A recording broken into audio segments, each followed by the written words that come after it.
Welcome back to the channel and welcome back to the Subaru restoration. I said on the last video that there wasn't going to be any updates in a while because of the paint dilemma. Now, I did have a comment from one of the subscribers saying about the video is a bit of a boring one, talking about paint for a long time. Apologies for that. Sometimes I just want to do an update and tell you guys where I'm at with the car. But it did seem to go on a bit and there wasn't really much in the video. So I thought I'd show you something that is quite interesting that I have put out there on a couple of the Facebook groups, or at least one of them, for something I'd done to the car that I didn't go into detail of previously. And that was some parts that I machined, because that's what I do here. I've got a Haas. I'll come over here and I'll show you. You know, if you're not the machinist guys who watch my machine videos, I CNC machining. I've got a Haas VF3 with a 4th axis.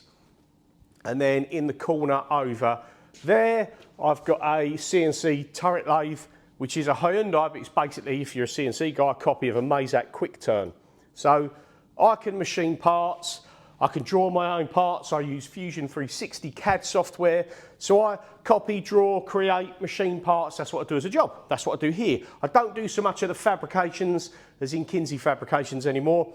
Do a little bit of weld repairs and a few bits for a few people, but I'm cutting that stuff out. So for myself on the car, if you see on the diff, I thought I'd go into more detail and show you that I made replacement rear diff retainers. Now these go on the R160 diff and the R180 diff from, I can't remember the years, but it covers a massive range. Definitely the 2001 to about 2000 maybe 15 cars, I'm not 100% sure. But say the new age and the Bug, so the Bug, the Blob and the Hawk 2001 to 2007 is a definite, but I'm pretty sure these are the same much further up the food chain. So the problem with these diff retainers is they're a cast part. Now, I know you're not going to see it for a lot of people, and they're underneath the car and nobody really cares. They do the job, they don't leak, why bother? The problem you get with these cast ones is the ears break off. So this bit here, that's just your shims attached. But you can see the casting around the bolt holes, you see there, it isn't very thick in those places. So over time, being the underside of the car at the back, all the road grime, salt crap, especially in the UK, maybe not so much of a problem for you guys elsewhere in the world, but in the UK, it corrodes really badly because it's just bare alley casting. Obviously it's machined on the inside, it's machined on the ID for a bearing, on the outer surface, the OD of the part to fit inside the diff housing or the diff casing, whichever you want to call it, but the outside is just raw casting. And you get corrosion from the road grime and the salt bad that we get in the UK, and the material around the bolt holes tends to corrode and then it breaks off, and that's what you end up with. So you can still buy these new from Subaru. They're around £100 each and they come with the seal on the inside. So it's an oil seal there, and I do actually have new ones here.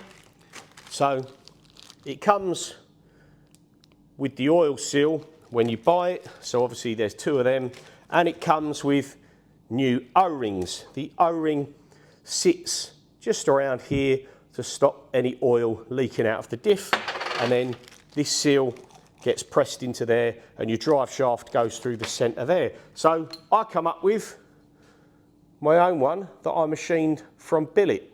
Now we've got slightly thicker material around the bolt holes, and it's just a because I can job, you know. A lot of people liked it. I'm actually gonna put them for sale. I made a couple of sets. This was just a test anodize. I made 3 pairs and a couple of sample test fits. So these aren't quite right. So they're display purposes and samples for passenger and driver, because there is a difference for the, you can see on here, each one has an arrow which marks up on the diff. Now the bolt pattern, the PCD has one bolt which is not correct, which gives you the alignment of where it has to bolt up, and when it bolts up, this arrow points directly upwards, and that dictates what side it is. So they're not left and right-handed as such, but the bolt patterns will make it sit one way. So we've got an arrow for up on the part that you can see there. And this anodised colour was just a bit of a test. I was hoping it was a bit more gold than that, but it came out very bronze. But it's pretty cool and it's nice. So I've machined them as per OEM. So you have a groove in there, which is to suit the drive shaft. You've got the nice machined section there for an oil return out of the bearing. You've got the ID machined for a press fit for the bearing race, and the OD with a small section there which allows you to get it into the hole, and then it will just slot into the diff housing or the casing, and then your O-ring seals it up, so it isn't a press fit or anything like that. The bearings are a very light press fit. With the bearings, the interference is such that you can get the bearing races out with just small lever bars, or if you was to sit it upside down in some tube and heat it with a MAP gas torch, the race will fall out. So it's a very light press fit. So yeah, these are something I make that I thought would be a short video and a more interesting video to show you. Now, I'm going to add some pictures into the video around about now, and this shows you them fitted to my diff that I've refurbished before it's on the car. So it's some much clearer pictures, some nicer stuff to have a look at. I'll put a bit of music over it, who knows, we'll put some in there, but the videos and the pictures will come now. Okay, so I was unable to add the music to the video because I keep getting copyright strikes, even though I put the artist name and the track name, etc. in the description. So just going through the videos, the photos, to show you the process of when I refurbished the diff.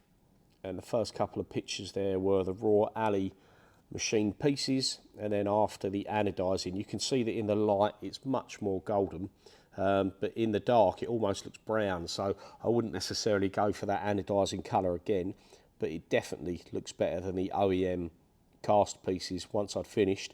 It's really just a shame that the diff ends up tucked away under the car and you're not going to see it, but yeah, good little addition, something I made myself. And while we're here, I'll show you it fitted to the car, because my diff is reinstalled with the drive shafts all rebuilt, and you've seen under the car, but I'll just emphasise a little bit more on those parts fitted to the diff.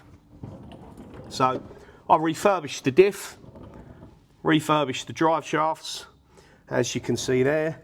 You can see the kind of dust shield cup of the drive shaft fits into the machined bearing retainer nicely, and I fitted new bolts and everything, so you can't see the seal, but yeah, that's them fitted to the car. Now, as far as I'm aware, no one else has ever made these parts or come up with a different option other than the OEM. So yeah, I thought it would be a quick video to show you after my boring video last time just talking about paintwork. So that is that. And as said, I'll just get up off the floor now, put my torch back. As said, these are something I'm making, so I've got a few jobs on at the moment. It's just coming up to Christmas, but I'm going to be doing batches of these. I need to get prices for the seals because I don't want to buy sort of normal retail price of these, because I think a pair of seals is about 30 quid, so I'm going to look and see if I can do a bulk buy and get sort of 30, 40 pairs, and then I'll make up batches of these. The OEM ones with the seal and the O-ring are around £100 each. I'm going to be around £130 each with a seal and an O-ring, hopefully. I did price higher than that when I initially spoke to people, but it wasn't really hitting the right price range in the market. So these will be available. If you want to kind of message to do a pre-order or anything like that, that's fine. Just hit me up at Kinsey Fabrications. You'll be able to find my website, contact detail, phone numbers, etc. And it's a nice addition if you're doing a restoration or you're restoring your rear diff, just doing a bit of a rebuild, and you don't like the crusty OEM ones that tend to rot out, erode, and then break off around the bolt holes. So yeah, Hope you like the machine parts. In the future, when the car's on the road, I'm definitely going to be doing some more sort of stuff like this, but I need to get the car where I want it before I can start doing some parts on it, because there's some parts that are either hard to get hold of that other companies used to make and they don't seem to do them anymore. And there's a few little parts, a few little nice touches that I'd like to do as well. So in the future, we want to get the car done so we can make some more cool things like this. So that's an update. See you on the next one. Cheers for watching. Please like and subscribe.